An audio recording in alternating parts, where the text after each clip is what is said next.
ಎಲ್ಲ ಯಕ್ಷಾಭಿಮಾನಿಗಳಿಗೆ ಹನುಮಗಿರಿ ಮೇಳದ ಕಲಾವಿದನಾದಂಥ ಯುವಕರ ಈ ಸಂಪಾದನೆಯವರು ಮಾಡುವಂತಹ ನಮಸ್ಕಾರಗಳು. ನಮ್ಮ ಹನುಮಗಿರಿ ಮೇಳದಲ್ಲಿ ಪ್ರತಿ ವರ್ಷವೂ ಒಂದು ಹೊಸ ಪ್ರಸಂಗವನ್ನು ಪ್ರಯೋಗಿಸುವಂತಹ ರೂಢಿ ಮೊದಲಿನಿಂದಲೇ ಬಂದಂಥದ್ದು. ಅದರಲ್ಲಿಯೂ ವಿಶೇಷವಾದಂತಹ ಕಥಾ ಸಂಯೋಜನೆ, ವಿಶೇಷವಾದಂತಹ ದೃಶ್ಯ ಸಂಯೋಜನೆ, ವಿಶೇಷವಾದಂತಹ ಪದ್ಯಗಳ ಸಂಯೋಜನೆಯೊಂದಿಗೆ ವಿಶೇಷವಾದಂತಹ ಕಲಾವಿದರನ್ನು ಒಳಗೊಂಡಂಥ ನಮ್ಮ ಹನುಮಗಿರಿ ಮೇಳದ ಎಲ್ಲ ಪ್ರದರ್ಶನಗಳು ಇಷ್ಟರವರೆಗೆ ಯಶಸ್ವಿಯಾಗಿ ಮೂಡಿಬಂದಿದೆ. ಅದಕ್ಕೆ ಎಲ್ಲ ಕಲಾವಿದರು, ಮುಮ್ಮೇಳದವರು, ಹಿಮ್ಮೇಳದವರು ಹಾಗೂ ಪ್ರಸಂಗಕರ್ತರುಗಳು ಎಲ್ಲರೂ ಕಾರಣೀಭೂತರಾಗಿದ್ದಾರೆ. ಅಂತೆಯೇ ಈ ವರ್ಷವು ವರ್ಣಪಲ್ಲಟ ಎನ್ನುವಂತಹ ಒಂದು ಹೊಸ ಪ್ರಸಂಗವನ್ನು ಆಯ್ದುಕೊಂಡಿದ್ದೇವೆ. ವಿಶೇಷ ಮತ್ತು ವಿಶಿಷ್ಟತೆಯನ್ನು ಒಳಗೊಂಡಂತಹ ಒಂದು ಪ್ರಸಂಗ ಇದು. ಬಹಳ ಆತ್ಮತೃಪ್ತಿಯನ್ನು ನನಗೆ ನೀಡಿದಂತಹ ಒಂದು ಪ್ರಸಂಗ ಇದು. ಕಳೆದ ವರ್ಷ ಸಾತ್ವಿಕ ಸ್ವಭಾವವಾದಂತಹ ಭರತನ ಪಾತ್ರವನ್ನು ಸಾಕೇತ ಸಾಮ್ರಾಜ್ಞಿಯಲ್ಲಿ ನಿರ್ವಹಿಸಿದವನಿದ್ದೇನೆ. ಅದು ಒಂದು ರೀತಿಯ ಸಂತೃಪ್ತಿಯನ್ನು ನನಗೆ ನೀಡಿದೆ. ಈ ವರ್ಷ ವರ್ಣಪಲ್ಲಟದಲ್ಲಿ ಉತ್ತರಾರ್ಧದ ಭಾರ್ಗವನಾಗಿ ನಾನು ಕಾಣಿಸಿಕೊಂಡಿದ್ದೇನೆ. ವೀರರಸ ಪ್ರಧಾನವಾಗಿರುವಂತಹ ಪಾತ್ರವನ್ನು ನಿರ್ವಹಿಸಲಿ ನನಗೆ ಸಂಪೂರ್ಣವಾದಂತಹ ಆತ್ಮತೃಪ್ತಿಯನ್ನು ನಾನು ಹೊಂದಿದವನಿದ್ದೇನೆ. ಮಾತ್ರವಲ್ಲ, ಪ್ರಸಂಗ ಹೇಗಿದೆ ಎಂಬುದಾಗಿ ಕಲಾಭಿಮಾನಿಗಳ ಅಭಿಪ್ರಾಯವನ್ನು ಕೇಳಿದಾಗ ಎಲ್ಲರೂ ಉತ್ತಮವಾದಂತಹ ಅಭಿಪ್ರಾಯವನ್ನು ವ್ಯಕ್ತಪಡಿಸಿದ್ದಾರೆ. ಕಲಾವಿದರಿಗೂ ಸಂತೃಪ್ತಿಯನ್ನು ನೀಡಿದೆ, ಕಲಾಭಿಮಾನಿಗಳಿಗೂ ಸಂತೃಪ್ತಿಯನ್ನು ನೀಡಿದೆ. ಇಂತಹ ಒಂದು ವಿಶೇಷ ಮತ್ತು ವಿಶಿಷ್ಟವಾದ ಪ್ರಸಂಗ ಮೂಡಿ ಬರಬೇಕು ಅಂತ ಇದ್ರೆ ಅದಕ್ಕೆ ಪ್ರಸಂಗಕರ್ತರಾದಂತಹ ಪ್ರಸಾದ್ ಮೊಗೆಭಟ್ಟರು ಕಾರಣೀಕರ್ತರು, ಕಥಾ ಸಂಯೋಜನೆಯನ್ನು ಮಾಡಿದಂತಹ ವಾಸುದೇವ ರಂಗಭಟ್ಟರು ಕಾರಣೀಕರ್ತರು.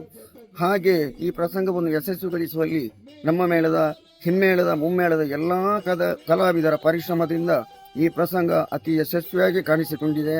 ಹಾಗೆಂದು ಈ ಪ್ರಸಂಗದ ಪ್ರತಿಯೊಂದು ಯಾವುದೇ ಪದ್ಯಗಳಾಗಿರಲಿ, ಅರ್ಥಗಾರಿಕೆ ಆಗಿರಲಿ, ನೃತ್ಯವಾಗಿರಲಿ, ಇದರೆಲ್ಲರ ಸೂತ್ರಧಾರಿಯಾಗಿ ನಮ್ಮ ಮೇಳದ ಹೆಮ್ಮೆಯ ಯಜಮಾನರಾದಂಥ ಟಿ ಶಾಂಭಟ್ರು ಸೂತ್ರಧಾರಿಯಾಗಿದ್ದಾರೆ. ಅವರ ಮಾರ್ಗದರ್ಶನದಂತೆ ಈ ಪ್ರಸಂಗ ಅತಿ ಯಶಸ್ವಿಯಾಗಿ ಮುಂದುವರಿತಾ ಇದೆ. ಈಗಾಗಲೇ 50ನೇ ಪ್ರದರ್ಶನವನ್ನು ನಮ್ಮ ಈ ವರ್ಣಪಲ್ಲಟ ಪ್ರಸಂಗ ಕಾಣ್ತಾ ಇದೆ. ಇದು ಅತಿ ಶೀಘ್ರದಲ್ಲಿ 100 ಪ್ರದರ್ಶನವನ್ನು ಕಾಣಬೇಕೆನ್ನುವ ಅಪೇಕ್ಷೆ ನನ್ನದ್ದು ಹಾಗೂ ನಿಮ್ಮದ್ದು ಆಗಿರಬೇಕು. ಹಾಗೆ ಈ ಪ್ರಸಂಗವನ್ನು ಇನ್ನೂ ನೋಡದೇ ಇದ್ದವರು ಬಂದು ನೋಡಬೇಕು. ಅದರಲ್ಲಿರುವಂಥ ಏನಾದರೂ ತಪ್ಪು ಸರಿಗಳಿದ್ದಲ್ಲಿ ನಮಗೆ ತಿಳಿಯಪಡಿಸಿ ಈ ಪ್ರಸಂಗದ ಯಶಸ್ವಿಗೆ ಎಲ್ಲ ಕಲಾಭಿಮಾನಿಗಳು ಭಾಗಿಯಾಗಬೇಕು ಅಂತ ಈ ಮೂಲಕವಾಗಿ ನಿಮ್ಮಲ್ಲಿ ಬೇಡಿಕೊಳ್ತಾ ಇದ್ದೇನೆ. ಅಮ್ಮ, ಏನಮ್ಮ ಇದು? ನಿನಗೂ ಬದುಕು ಸಾಕು ಅಂತ ಆಯ್ತಮ್ಮ. ನಮ್ಮ ಬದುಕಿಗೆ ಇಷ್ಟೇ ಅರ್ಥವ ಅಲ್ಲ, ಇದಕ್ಕಾಗಿಯೇ ಬದುಕ ಅಲ್ಲ, ಈ ಬದುಕಿನ ಪ್ರಾಪ್ತಿಯೇ ಇಷ್ಟ. ನೀನೇನು ಸಾಮಾನ್ಯದವಳಮ್ಮ.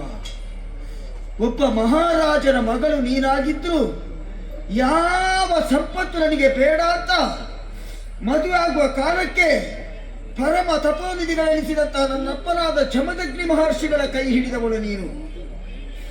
ಯಾವ ಸಂಪತ್ತು ಬೇಡ ಅಂತ ನೀನು ದೂರ ಮಾಡಿದ್ರು ಮದುವೆ ಆಗುವ ಕಾಲಕ್ಕೆ ಪುತ್ರ ಸಂಪತ್ತು ಬೇಕು ಅಂತ ನೀನು ಬಯಸಿದೆ ಅಮ್ಮ.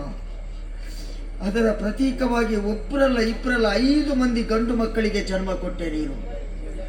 ನಿನ್ನ ಕರುಳ ಬಳ್ಳಿಯನ್ನೇ ಕತ್ತರಿಸಿ ನಿನ್ನ ರಕ್ತವನ್ನೇ ಎದೆಹಾಲಾಗಿಸಿ ಅದನ್ನು ಕುಡಿಸಿ ತುತ್ತಿಟ್ಟು ಮುತ್ತಿಟ್ಟು ಸಾಕಿ ಸಲಹಿ ಈ ದೇಹ ಇವತ್ತು ಇಷ್ಟು ಎತ್ತರಕ್ಕೆ ಬೆಳೆಯುವ ಹಾಗೆ ಮಾಡಿದಂತಹ ಮಹಾತಾಯಿಯಮ್ಮ ನೀನು.